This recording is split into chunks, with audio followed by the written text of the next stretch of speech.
Hello बच्चों, कैसे हो। Welcome to my channel chemistry hub. आज हम सेकेंड चैप्टर की वीडियो बनाएंगे। नाम है उसका केमिकल बॉन्डिंग। अब इस चैप्टर में बेटा हमने क्या पढ़ना है कि हर एलिमेंट इस दुनिया का चाहता है कि मैं स्टेबल हो जाऊं।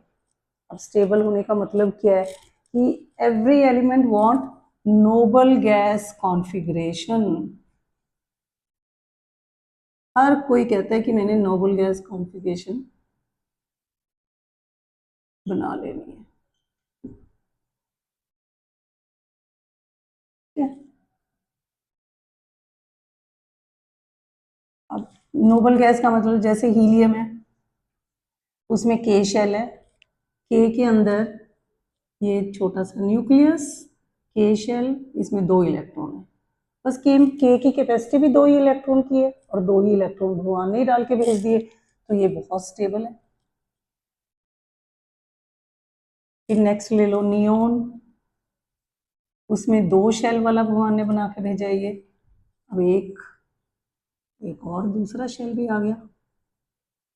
के में 2 इलेक्ट्रॉन है, एल की कैपेसिटी है 8, तो यहाँ पे 8 आ गए। ये भी बहुत स्टेबल है। जबकि ये तो नोबल गैसेज होगी।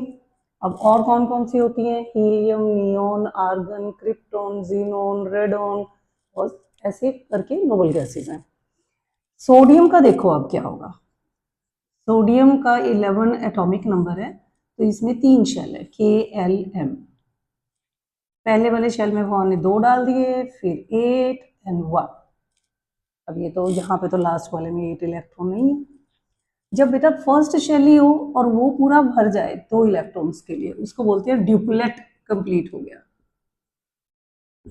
और अगर 8 इलेक्ट्रॉन से कोई फुल होता है, वो होगा second onward. Second, third, fourth, fifth, कोई भी शेल हो उसमें 8 इलेक्ट्रॉन्स होंगे, तो उसको बोलते हैं ऑक्टेट कंप्लीट हो गया।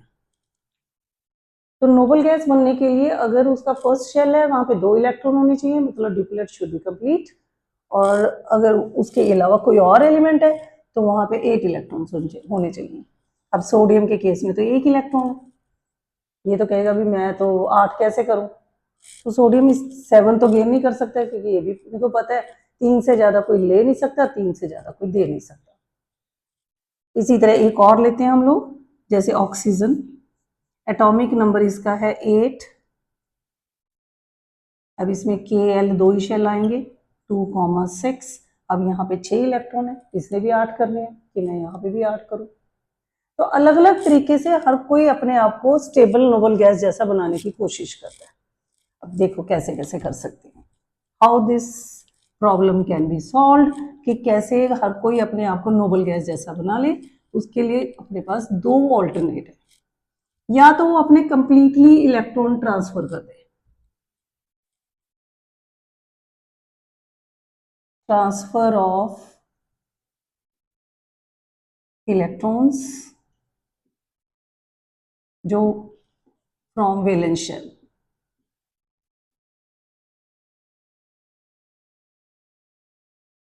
ठीक है। और अगर वो ट्रांसफर नहीं कर पा रहा, तो फिर शेयरिंग करें, शेयरिंग ऑफ इलेक्ट्रॉन।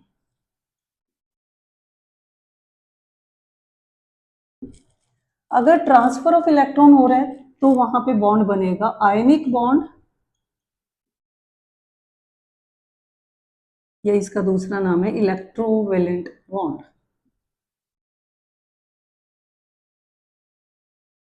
और अगर किसी ने अपना आउटरमोस्ट शेल शेयरिंग से कंप्लीट किया, तो वहां पे बनेगा कोवेलेंट बॉन्ड। तो इस चैप्टर में हमने ये मेनली 2 टाइप की ही बॉन्डिंग करनी है। उसके अलावा 2 और भी है, हाइड्रोजन बॉन्ड कैसे बनता है, कोऑर्डिनेट बॉन्ड कैसे बनता है, वो थोड़े अलग से स्पेशल टाइप के बॉन्ड है। तो आज हमारा जो पूरा लेक्चर होगा वो इलेक्ट्रोवेलेंट बॉन्ड के ऊपर डिपेंड करेगा। इलेक्ट्रोवेलेंट बॉन्ड, और I can write it here as ionic bond. अब आयनिक बॉन्ड बनाने के लिए बेटा क्या कंडीशन जरूरी है कि एक को इलेक्ट्रॉन लूज करनी है, 1 एटम विल लूज इलेक्ट्रॉन, और सेकंड जो होगा एटम विल गेन इलेक्ट्रॉन, एक दे रहा है तो दूसरा ले रहा है परमानेंटली। अब कौन आसानी से देता है? हमें पता है मेटल हमेशा इलेक्ट्रॉन लूज करते हैं, तो एक मेटल अपने इलेक्ट्रॉन देगा और नॉन मेटल इलेक्ट्रॉन गेन करती है तो नॉन मेटल इलेक्ट्रॉन ले लेगा। मेटल जब भी इलेक्ट्रॉन लूज करेगा तो क्या बनाएगा उसके बाद? ये एक आयन बना देगा, पर वो ऐसा आयन है जो पॉजिटिव आयन है, पॉजिटिवली चार्ज्ड आयन है। तो पॉजिटिवली चार्ज्ड आयन को हम बोलते हैं कैटायन बना दिया after loss of electron. Non metal ने इलेक्ट्रॉन गेन करने हैं, गेन ऑफ इलेक्ट्रॉन जब ये करेगा तो ये भी एक आयन बनाएगा, पर वो नेगेटिवली चार्ज्ड आयन बनाएगा, उसका नाम होता है एनायन। अब एक ने इलेक्ट्रॉन लूज किए, पॉजिटिव आयन बना दिया, दूसरे ने इलेक्ट्रॉन गेन किए, नेगेटिव आयन बना दिया। इन दोनों के बीच में, आयन तो बहुत पावरफुल होते हैं, इन दोनों के बीच में एक फोर्स ऑफ अट्रैक्शन आती है, उसका नाम है इलेक्ट्रोस्टैटिक फोर्स ऑफ अट्रैक्शन।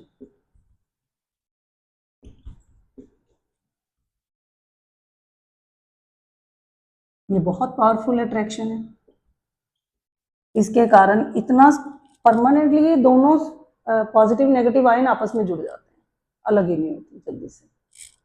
अब इसकी एक एग्जांपल लेके देखते हैं कैसे हुआ।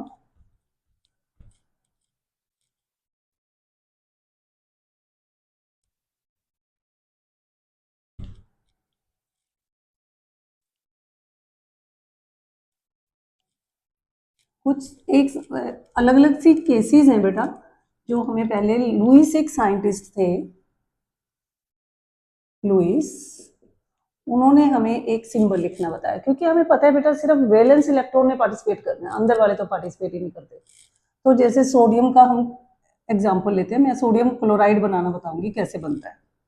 अब सोडियम का एटॉमिक नंबर है 11, ठीक है, कॉन्फ़िगरेशन है इसकी 281, KL M शेल। अब M के अंदर इसने अपना पूरा फिल करना था, 7 इलेक्ट्रॉन तो गेन नहीं कर सकता, तो बेटर है ये कहेगा कि मैं इसको तो निकाल ही दूं। तो लुईस ने हमें कहा कि इन इलेक्ट्रॉन्स ने तो कहीं पार्टिसिपेट ही नहीं करना ना, इनको छोड़ो। तो लुईस सिंबल क्या है, पेपर में आ जाए अगर तुम्हें एग्जाम में आए, Lewis symbol of sodium, Na के बाहर जितने वैलेंस इलेक्ट्रॉन है उतने डॉट लगा दो। अब क्लोरीन की बात करते हैं, atomic number of chlorine is 17, electronic configuration of chlorine is 287, 7 valence electron है, तो इसका लुईस सिंबल कैसे होगा?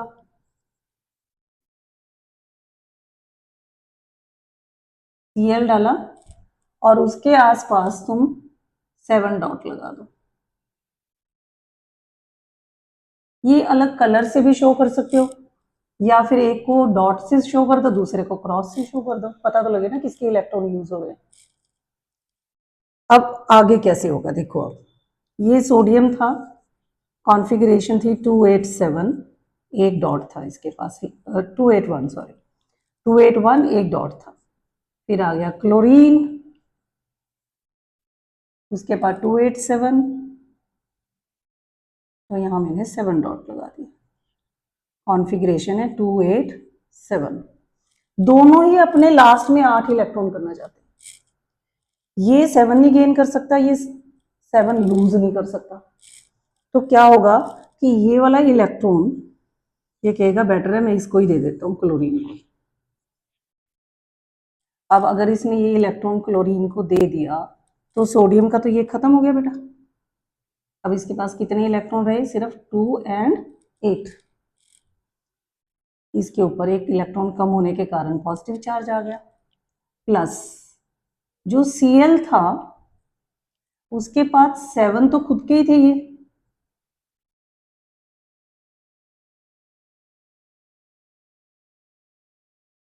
और एक सोडियम वाला भी यहां गया,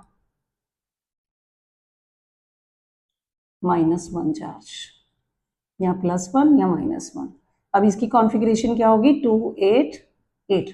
देखो अब इसके भी अब वैलेंस शेल में 8 इलेक्ट्रॉन हो गए, इसके वैलेंस शेल में भी 8 इलेक्ट्रॉन हो, तो बिल्कुल सही है, वैलेंसी भी दोनों की सेम है। फाइनली हमारा कंपाउंड बन गया NaCl। Is it clear to all of you? इसको कभी कभी एग्जाम में ये भी आता है कि ऑर्बिटल स्ट्रक्चर बना के समझाओ। ये तो लुईस के अकॉर्डिंग मैंने बना दिया। अगर ऑर्बिटल का हमने करके बताना है,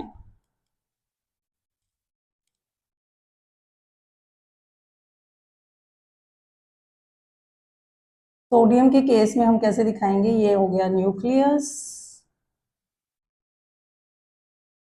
के शेल में 2 इलेक्ट्रॉन, एल शेल में 8, 2 3 4 5 6 7 8, एम शेल के अंदर आ जाएगा 1 इलेक्ट्रॉन, 2 8 1, और ये हमारा सोडियम का एटम है। प्लस क्लोरीन के केस में कैसे होगा, उसका nucleus, first shell, second shell, third shell, first में 2 इलेक्ट्रॉन थे, सेकंड वाले में 8,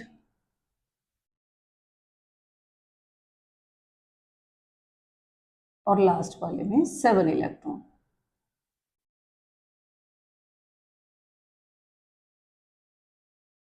अब जब इन्होंने आपस में बॉन्डिंग करनी है, ये है क्लोरीन 287 वाला, ये इलेक्ट्रॉन परमानेंट यहाँ चला जाएगा, ठीक है, ये यहाँ पे चला गया।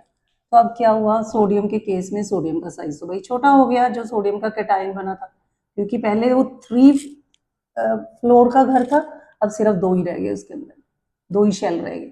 के के अंदर है 2 इलेक्ट्रॉन, और एल शेल के अंदर 8।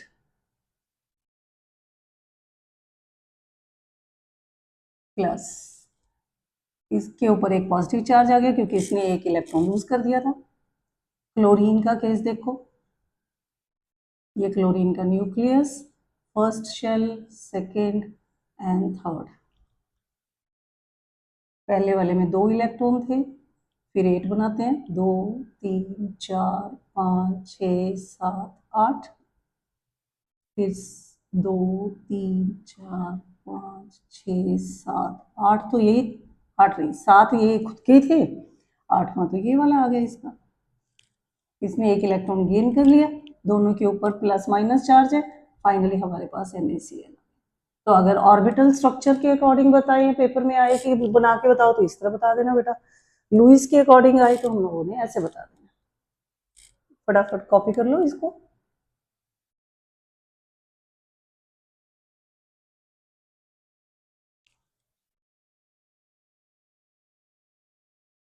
कर लिया, कर दूँ आप?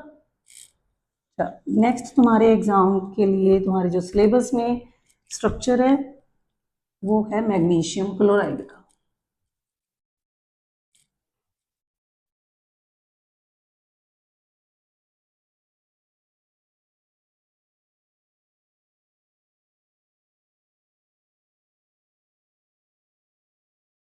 मैग्नीशियम क्लोराइड, अब इसमें से मैग्नीशियम एक मेटल है,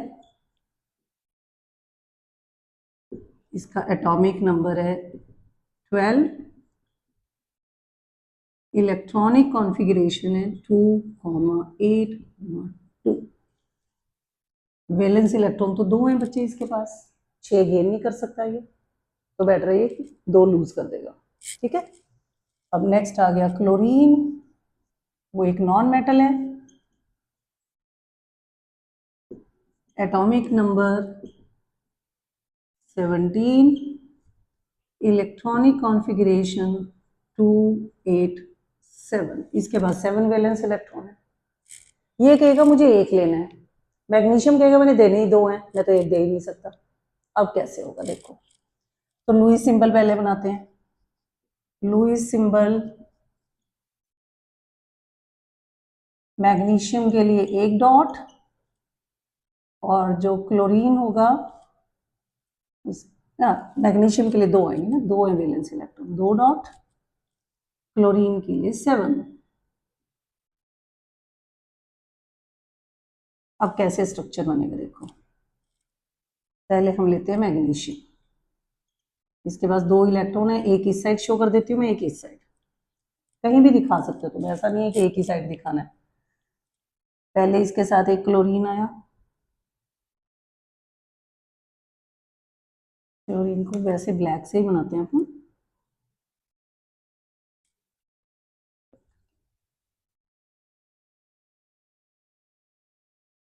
और डॉट इससे रेड से शो करते हैं। ये क्लोरीन हो गया। अब ये मैग्नीशियम कहेगा देखो मैं अपना ये वाला इलेक्ट्रॉन तुझे परमानेंटली दे सकता हूँ, पर मैं तभी दूंगा अगर मेरे दोनों इलेक्ट्रॉन लोगे तो। क्लोरीन कहेगा मुझे 2 चाहिए नहीं, मुझे तो 1 चाहिए, तो फिर मैग्नीशियम कहेगा एक और क्लोरीन को बुला के ले आ, तो ये एक और क्लोरीन को ले आई। इधर वाले क्लोरीन के पास भी 7 इलेक्ट्रॉन है, ये वाला इलेक्ट्रॉन कहेगा ठीक है मैं इसको दे देता हूँ। तो इसकी कॉन्फ़िगरेशन क्या थी, 282, यहाँ पे 287, इसमें भी 287। अब देखो मैग्नीशियम ने ये दोनों इलेक्ट्रॉन अपने दे दिए, तो फाइनली क्या बन गया अब अपने पास, ये मैग्नीशियम है 28 वाला हो गया। इसके इसने 2 इलेक्ट्रॉन लूज कर दिए, इसलिए इसके ऊपर 2 पॉजिटिव चार्ज, और 2 क्लोरीन इसके साथ जुड़े हैं बेटा, एक नहीं जुड़ा है। यहाँ पे लिखो +2, इसके साथ क्लोरीन्स आके अटैच हुई हैं, इनके पास दोनों क्लोरीन्स के पास 7 इलेक्ट्रॉन तो उनके अपने अपने ही थे, और एक एक इलेक्ट्रॉन उनको मैग्नीशियम से मिल गया। तो अल्टीमेटली इसका यहाँ पे चलो अपन 2 नहीं लिखते, और अच्छे से बताती हूँ।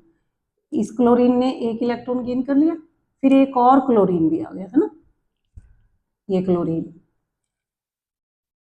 इसके पास भी 7 ही थे, और दूसरे वाला इलेक्ट्रॉन इसके पास आ गया, इसके ऊपर भी -1 चार्ज, 2 क्लोरीन आ गए भाई।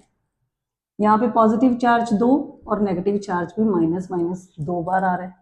तो फाइनली हमारे पास बना, और इनकी कॉन्फ़िगरेशन क्या होगी, चलो पहले वो लिखते हैं। इसकी होगी 288, इसकी भी होगी 288, तो मतलब एक मैग्नीशियम के साथ 2 क्लोरीन कंबाइन होंगे, तब जाके सबका नोबल गैस जैसी कॉन्फ़िगरेशन बनेगी। तो ये एक बड़ा अच्छा एग्जाम्पल है कि मैग्नीशियम क्लोराइड कैसे बना। एक मैग्नीशियम के पास 2 वैलेंस इलेक्ट्रॉन थे, उसने दोनों लूज करने थे, क्लोरीन को एक ही चाहिए था, तो इसलिए हमें एक और क्लोरीन बुलाना पड़ा। तो एक इलेक्ट्रॉन इस क्लोरीन को दे दिया, एक इलेक्ट्रॉन इस क्लोरीन को दे दिया, तो इस क्लोरीन ने भी 1 इलेक्ट्रॉन गेन किया -1, इसने भी 1 इलेक्ट्रॉन गेन किया -1, पर इस मैग्नीशियम ने तो 2 लूज किए, तो ऊपर 2 positive charge. Positive negative charges equal होने चाहिए हमेशा, 2 पॉजिटिव है तो टोटल 2 नेगेटिव ही होने चाहिए थे। ठीक है, ये भी हो गया। कॉन्फ़िगरेशन चेक करो, मैग्नीशियम जब ये 2 लूज कर देगा तो अब क्या रहेगी, यहाँ से देखो 28 वाली कॉन्फ़िगरेशन रहेगी, क्लोरीन ने यहाँ पे एक गेन कर लिया 287 वाली कॉन्फ़िगरेशन, इस क्लोरीन की भी 287, सबका आउटर मोस्ट शेल कंप्लीट हो गया, और ये कंपाउंड स्टेबल कंपाउंड बन गया। चलो नोट करो इसको सबको, कर दो रब। ओके बेटा, चलो अब सेकेंड एग्जाम्पल अपनी, कैल्शियम ऑक्साइड, ये कैसे बना। कैल्शियम हमारे पास है एक मेटल, इसका एटॉमिक नंबर है 20, इलेक्ट्रॉनिक कॉन्फ़िगरेशन है 2882, लास्ट में 2 इलेक्ट्रॉन है इसलिए मेटल भी बन गया बेटा। दूसरा है ऑक्सीजन, ये नॉन मेटल है, एटॉमिक नंबर इसका होता है 8, इलेक्ट्रॉनिक कॉन्फ़िगरेशन 2,6, इसमें वैलेंस इलेक्ट्रॉन 6 है। जब भी वैलेंस इलेक्ट्रॉन 4, 5, 6, 7 होते हैं वो नॉन मेटल्स होती हैं, और जब वैलेंस इलेक्ट्रॉन 1, 2, 3 होता है तो वो मेटल होती है। अब हम इनके लुईस सिंबल बनाएंगे।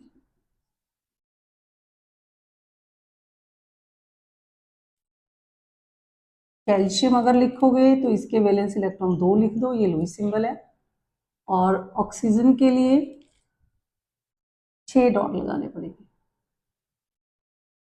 ये इसका लुईस सिंबल है। अब रिएक्शन वाइज हम देखते हैं इसको कैसे कैसे करेंगे बेटा। पहले आ जाओ calcium 2 electron, configuration 2882 plus oxygen इसके साथ 6 डॉट, कहीं भी लगा सकते हो, मैंने बताया ना। अब ये ऑक्सीजन का कॉन्फ़िगरेशन है 2,6। ये कैल्शियम कहेगा भी मैंने 2 इलेक्ट्रॉन देने हैं, ऑक्सीजन कहता मुझे चाहिए ही 2। चलो यहाँ तो कोई चक्कर ही नहीं पड़ा भाई, इस कैल्शियम ने अपने दोनों इलेक्ट्रॉन इसको देने हैं। अब एक कैल्शियम ने कितने इलेक्ट्रॉन लूज कर दिए? 2, तो कॉन्फ़िगरेशन बन गई 288। देखो वैलेंस इलेक्ट्रॉन में 8 इलेक्ट्रॉन आ गए और इसके ऊपर आ गया 2 पॉजिटिव चार्ज, प्लस ऑक्सीजन जो था उसके पास 6 इलेक्ट्रॉन तो खुद के ही थे, 2 उसने कैल्शियम से ले लिए, 2 नेगेटिव चार्ज आ गए। कॉन्फ़िगरेशन इसकी क्या बन गई? 28। अब देखो दोनों का नोबल गैस जैसी बन गई ना कॉन्फ़िगरेशन।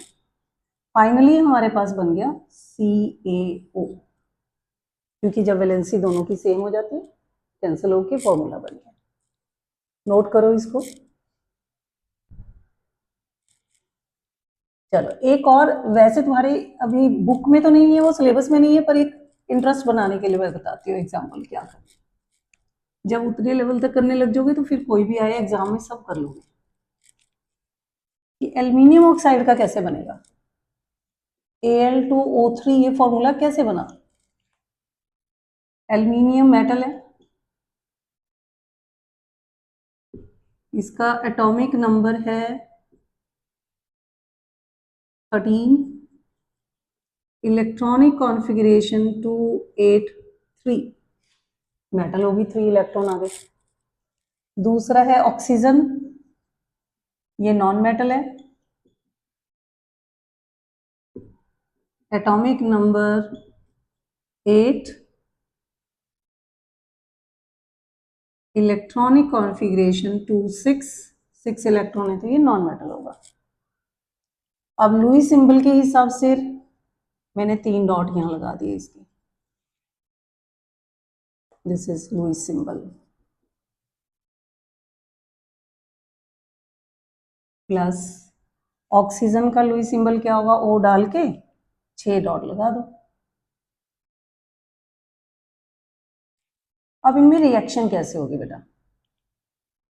देखो ये एल्यूमिनियम कहेगा मैं तो 3 इलेक्ट्रॉन लूज कर रहे हैं, ऑक्सीजन कहेगा मैं 2 से ज्यादा ले ही नहीं सकता, मैं क्या करूं? तो ये कहेगा चलो ठीक है, तू 2 इलेक्ट्रॉन तो तू ही ले ले, एक और ऑक्सीजन को बुला के ला। वो ऑक्सीजन कहेगा देख मेरे पास भी 6 इलेक्ट्रॉन तो हैं। फिर एल्यूमिनियम कहेगा देख मैं तो एक ही दे सकता हूँ तुझे, और तो मेरे पास है ही नहीं। तो एक और एल्यूमिनियम को बुलाना पड़ा हमें जिसके पास 3 इलेक्ट्रॉन है। वो कहेगा अब 1 इलेक्ट्रॉन तू इससे ले लेना। फिर ये कहेगा मैं क्यों आया हूँ, मेरे तो सारे लो ना। तो फिर हमें एक और ऑक्सीजन बुलानी पड़ेगी, उसके पास भी 6 इलेक्ट्रॉन है। ये दोनों इलेक्ट्रॉन इसके पास चले जाएंगे। ये लेन देन तब तक चलता रहेगा जब तक इधर से सारे जितने इलेक्ट्रॉन वैलेंस इलेक्ट्रॉन है वो दिए ना जाए और उनका भी सबका ऑक्टेट कंप्लीट ना हो जाए। तो इसका यहाँ से हमें पता लगा कि 2 एल्यूमिनियम जिनके पास टोटल वैलेंस 6 इलेक्ट्रॉन आ गए थे वो 3 ऑक्सीजन को दिए जाएंगे तब जाके बॉन्डिंग होगी। अब यहाँ कॉन्फ़िगरेशन थी 283, इसकी भी 283, ये था 26, 26, 26। अब कैसे बन गया इनका देखो, ये एल्यूमिनियम के 3 इलेक्ट्रॉन लूज हो गए और कॉन्फ़िगरेशन होगी 28, बन गया नोबल गैस जैसा भाई। इसी तरह दूसरे एल्यूमिनियम के भी 3 इलेक्ट्रॉन लूज हुए, कॉन्फ़िगरेशन होगी 28, ये तो नोबल गैस जैसा हो गया। प्लस एक ऑक्सीजन, दूसरी ऑक्सीजन, तीसरी ऑक्सीजन, इनके पास 6 तो खुद के ही थे,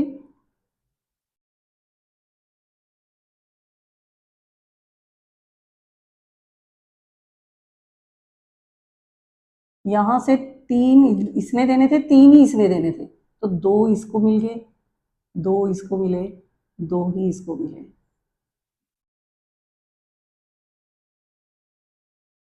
-2, 2 इलेक्ट्रॉन लिए इसने, इसका भी -2, इसका भी -2। देखो प्लस में कितनी वैलेंसी है, 3 इधर प्लस 3 इधर 6, माइनस वाले में 2 2 2 -6, वैलेंसी दोनों की सेम। कॉन्फ़िगरेशन क्या होगी, ये 2 8 बिल्कुल नोबल गैस बन गया, 2 8 ये भी नोबल गैस बन गया भाई, 2 8 ये भी नोबल गैस हो गया। तो इसका मतलब फाइनली हमें 2 एल्यूमिनियम यूज करने पड़े और 3 ऑक्सीजन यूज करने पड़े, तो जाके ये कंपाउंड बना एल्यूमिनियम ऑक्साइड। अच्छा लगा ना ये एग्जाम्पल एक, इसको उतारो चलो। ओके कर दो रहा, ठीक है।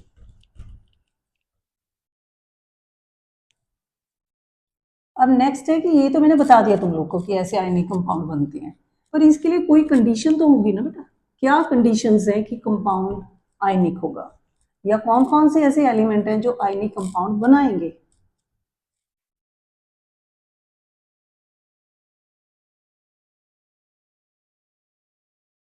कंडीशंस फॉर आयनिक बॉन्ड,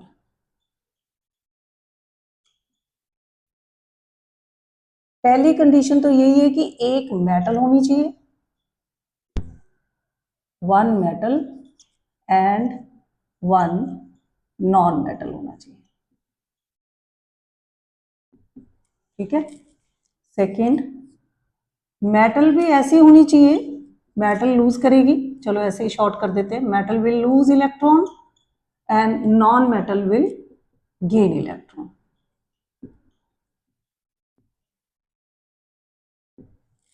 अब मेटल अगर इलेक्ट्रॉन लूज करेगी तो हमने फर्स्ट चैप्टर में भी मैंने पढ़ाया है तुम लोग को कि मेटल अपने आप से नहीं इलेक्ट्रॉन लूज कर सकती बेटा, हमें वहां एनर्जी देनी पड़ती है, उस एनर्जी का नाम है आयनाइजेशन एनर्जी। तो आयनाइजेशन एनर्जी क्या थी, it is the minimum amount of energy required to remove the last valence electron from isolated gaseous atom so that it can become the nearest noble gas configuration. ये हर कोई चाहता है ना वही नोबल गैस जैसा बनना, कि कितनी मिनिमम हमें एनर्जी देनी पड़े, बहुत ज्यादा एनर्जी देनी पड़ेगी तो हमारे पास तो इतनी है ही नहीं। तो यहाँ पे क्या होगा कि जो मेटल है उसकी ionization energy of metal should be लो,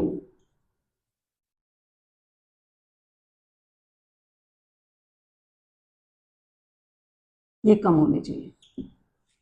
फिर फोर्थ, जब नॉन मेटल इलेक्ट्रॉन गेन करता है वो हमें एनर्जी देता है, बाहर निकालता है बेटे वो एनर्जी, उस एनर्जी का नाम है electron affinity. Electron affinity, enthalpy भी वर्ड लिखा होता है बहुत जगह, एंथैल्पी भी एनर्जी को ही बोलते हैं, इलेक्ट्रॉन एंथैल्पी। अब नॉन मेटल जब इलेक्ट्रॉन गेन करेगा तो वो बहुत ज्यादा हमें एनर्जी देना चाहिए, तभी वहां पे फायदा होगा। तो electron affinity should be high.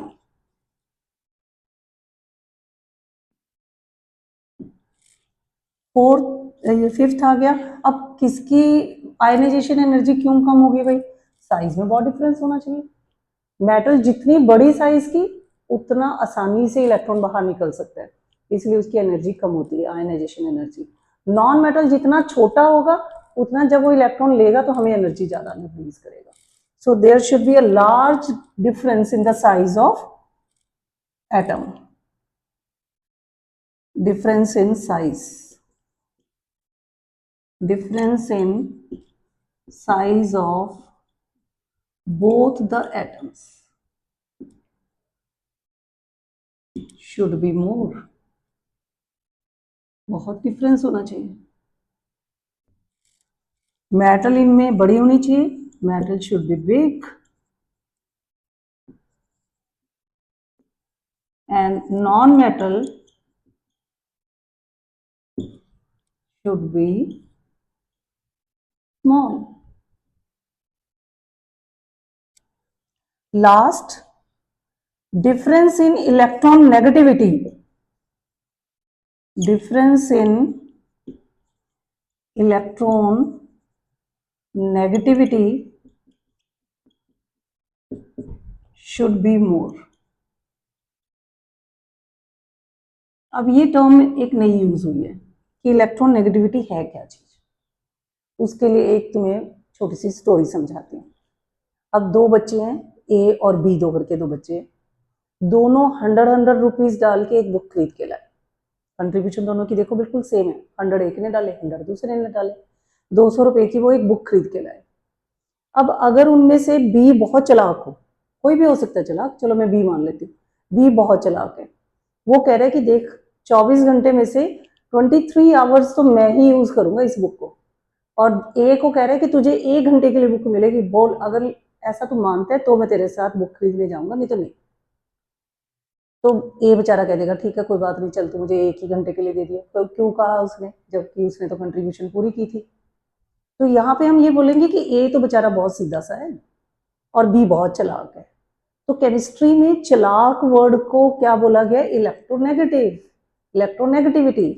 तो बी बहुत ज्यादा इलेक्ट्रोनेगेटिव है, ए बहुत कम इलेक्ट्रोनेगेटिव है, तो ए बेचारा अपने इलेक्ट्रॉन दे ही जा रहा है और बी वाला उसको ले ही जा रहा है। इसलिए मेटल इलेक्ट्रो पॉजिटिव होते हैं, नेगेटिव नहीं है।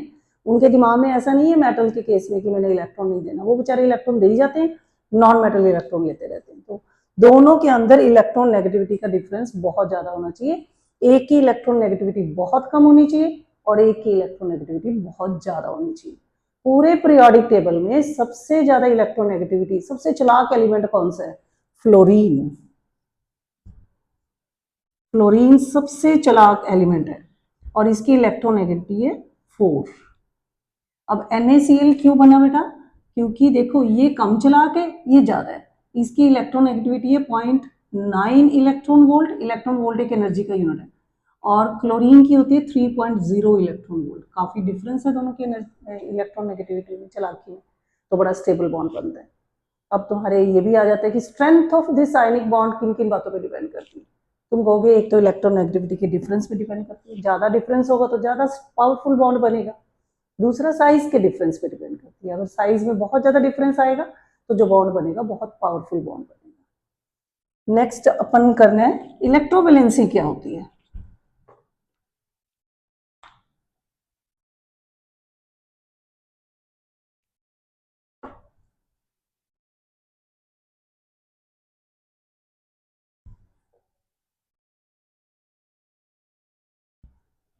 इलेक्ट्रोवैलेंसी का मतलब किसी भी एलिमेंट ने कितने इलेक्ट्रॉन लूज किए या गेन किए। इलेक्ट्रोवैलेंसी इसका मतलब है नंबर ऑफ इलेक्ट्रॉन्स, चलो पूरा ही लिखते हैं, इलेक्ट्रॉन्स लॉस्ट और gained by an atom in ionic bond। जब वो आयनिक बॉन्ड बनाने लगे थे उस वक्त किसने कितने इलेक्ट्रॉन लूज किए या गेन किए। सोडियम हमेशा एक इलेक्ट्रॉन लूज करता है, इसलिए इसकी इलेक्ट्रोवैलेंसी 1 है।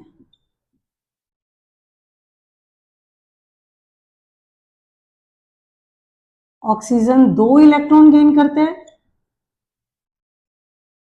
तो उसकी इलेक्ट्रोवैलेंसी 2 है। ठीक है, अब लास्ट हमारा इसमें आयनिक बॉन्डिंग में टॉपिक आ रहा है कि प्रॉपर्टीज क्या होंगी जो ये कंपाउंड बने। चलो फटाफट अब फाइनली हम इनकी प्रॉपर्टीज कर लेते हैं।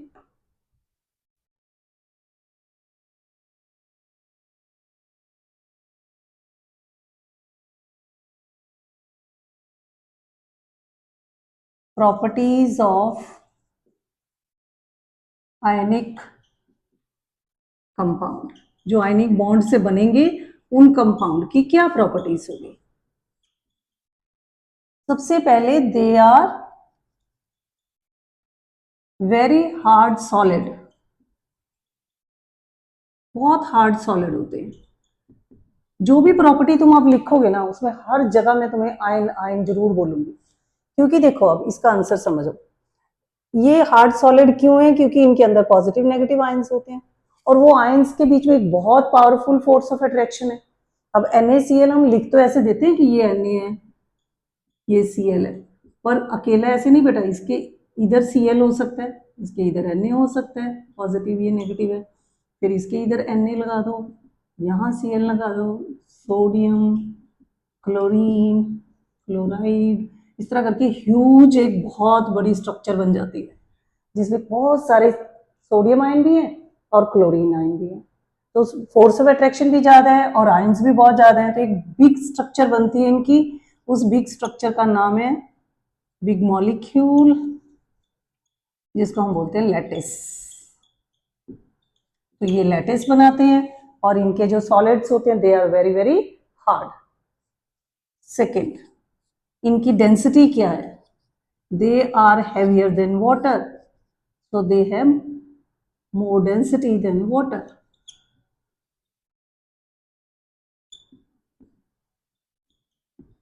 अब ऐसे क्यों है? मैंने अभी बताया ना कि ये आयंस एक ही जगह पे पर यूनिट एरिया या पर यूनिट वॉल्यूम बहुत सारे पॉजिटिव आयन और नेगेटिव आयन एग्रीगेट बना लेते, गुच्छा सा बना लेते हैं। तो अगर हमारा एक छोटी सी जगह में बहुत सारे आयंस आ जाएंगे तो हम बोलेंगे वो एक डेंस चीज बन गई, बहुत ज्यादा डेंस है और इसलिए वो हैवी बन गई। So they are heavy and they are dense molecules. Third, इनका melting point and boiling point बहुत ज़्यादा हाई है। अब हाई क्यों है? फिर सेम रीज़न कि इनमें आयंस होते हैं, आयंस में पॉजिटिव और नेगेटिव चार्ज दोनों ही हैं, तो उनके बीच में एक फोर्स ऑफ अट्रैक्शन है जो इलेक्ट्रोस्टैटिक फोर्स ऑफ अट्रैक्शन, जो बहुत पावरफुल है। इलेक्ट्रोस्टैटिक फोर्स ऑफ अट्रैक्शन, इस फोर्स को तोड़ना बड़ा मुश्किल है, इसलिए हमें बहुत इसको गर्म करना पड़ेगा तब जाके ये फोर्स टूटेगा, इसलिए इनका मेल्टिंग एंड बॉइलिंग पॉइंट ज्यादा होता है। Then fourth, they are soluble in water, पानी में ये घुल जाते हैं। अब पानी में क्यों घुलते हैं बेटा? Water is a polar compound. Polar compound का मतलब वाटर में भी पॉजिटिव और नेगेटिव चार्जेस होते हैं। HOH है ना ये, इस पे हल्का सा पॉजिटिव चार्ज, यहाँ पे भी हल्का सा पॉजिटिव, यहाँ पे 2 माइनस के चार्जेस होते हैं। पॉजिटिव नेगेटिव चार्ज होने के कारण पानी के अंदर एक वाटर को क्या बोला जाता है? It is a natural solvent, कि 99% दुनिया की चीजें हैं ना जो पानी में घुल जाती हैं। ऐसा सॉल्वेंट भगवान ने क्यों बनाया? क्योंकि इसके पास जो एक शक्ति है कि ये पॉजिटिव नेगेटिव आयन को ऐसे पकड़ के खींच के तोड़ देता है, ड्रैग करके ले जाता है अलग अलग। तो इसका एक डाइलेक्ट्रिक कांस्टेंट बहुत ज्यादा है। Dielectric constant of water is high, तो इससे ये पानी की मतलब आयंस को सेपरेट करने की पावर बहुत ज्यादा है। तो उससे होगा क्या देखो,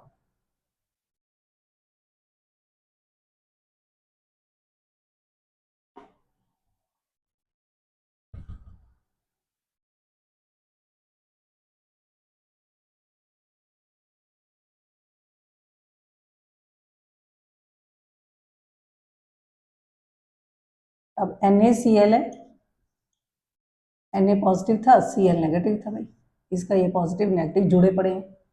जैसे ही हमने इसको पानी के अंदर डाला तो पानी ने सोडियम को अलग कर दिया, क्लोरीन को इतनी दूर उठा के ले गई। अब पानी का क्या होगा? सोडियम पे पॉजिटिव चार्ज है, पानी की नेगेटिव चीज क्या होती है? ऑक्सीजन।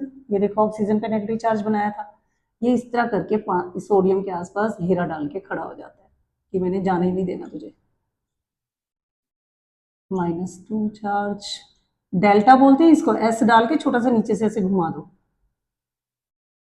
तो सोडियम उधर जा ही नहीं पा रहा। और क्लोरीन के आसपास पानी अपने H के थ्रू ऐसे जुड़ जाता है, मतलब घेरा डालता है। H पे पॉजिटिव चार्ज है,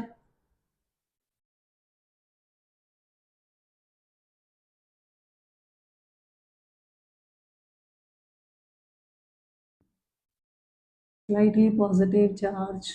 अब ना तो ये क्लोरीन इसके पास आ सकता है ना सोडियम उधर जा सकता है, तो ये डिसॉल्व हो गया। So sodium chloride is or ionic compounds, they are soluble in water because water itself is a polar molecule and chemistry में बेटा हम इसको बोलते हैं like dissolves like। इसका मतलब ये है कि तुम्हारी जैसी नेचर होगी तुम्हारे वैसे ही फ्रेंड्स बनेंगे। अब अगर एक मैं कहूँ कि बच्चा बड़ा शांत सा पढ़ता रहता है सारा दिन, तो उसका कोई बहुत शरारती बच्चा फ्रेंड नहीं बन सकता। वो कहेगा मैं तो इसके साथ बोर हो जाता हूँ। तो वो जो पढ़ने वाला बच्चा है उसके ज्यादातर फ्रेंड्स भी ऐसे ही होंगे जो पढ़ रहे वाले हैं। और जो इधर उधर गेड़िया ही मारता घूमता रहता है, बस मैंने तो घूमना है, फिरना है, ऐश करनी है, तो वो एकदम शांत होकर नहीं बैठ सकता। उसके वैसे ही फ्रेंड बनेंगे कि वो घूमने फिरने वाले। तो यहाँ पे भी ऐसे ही है कि जो जिसकी जैसी नेचर वैसे ही वो वहां पे डिजॉल्व हो जाएगा। And next property is,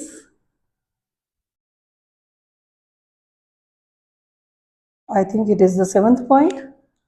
They are insoluble in organic solvents.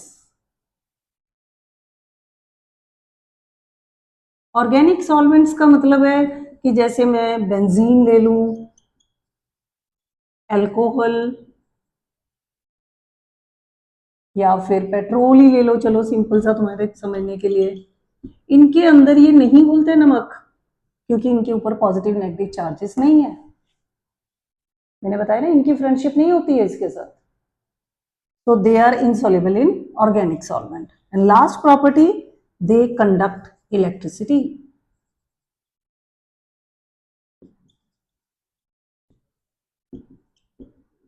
Only when, ये बहुत जरूरी है, कब ये कंडक्ट करेंगे?